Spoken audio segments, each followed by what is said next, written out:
Bonjour, aujourd'hui je suis à La Herlière. Dans cette commune des campagnes de l'Artois, un salon artisanal se tiendra le dimanche 27 avril de 9 h à 18 h, place de la mairie. C'est le comité des fêtes qui organise cet événement. Alors moi c'est Hélène, je suis la présidente du comité des fêtes depuis 3 ans ici.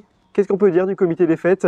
C'est une association qui fait vivre le village avec 9 membres et 5 membres du bureau actifs. 20 exposants seront présents lors de la 3e édition du salon artisanal. Vraiment que des artisans, tout est produit par eux-mêmes.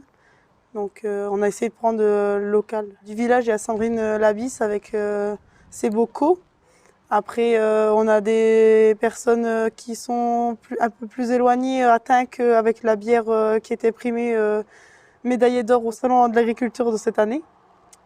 Et ensuite, après, c'est plus axé sur des bijoux. Après, on a aussi on a quand même de l'alimentaire, etc. On a un peu de tout en fait dedans. Une exposition de tracteurs est également au programme du 27 avril. Il y en aura une trentaine comme chaque année. Il y aura aussi des vieilles voitures cette année en plus et des camions. Nouveauté cette année, les visiteurs pourront faire un baptême en hélicoptère. Ils peuvent réserver dès maintenant en pré-vente. Toutes les places prises en pré-vente sont à 50 €.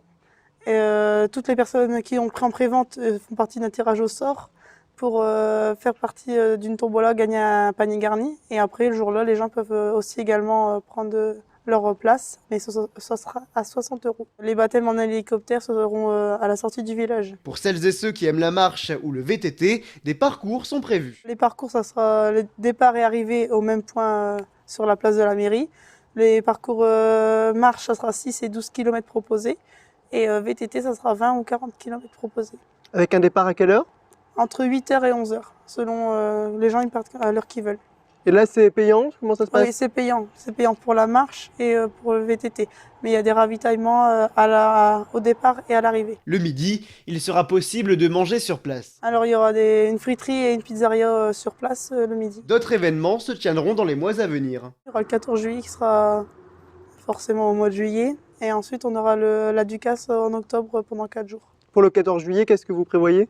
Alors, on prévoit un repas comme chaque année, traditionnel jambon grillé, et une structure gonflable pour les enfants. Je vous remercie beaucoup d'avoir regardé ce reportage. Au revoir.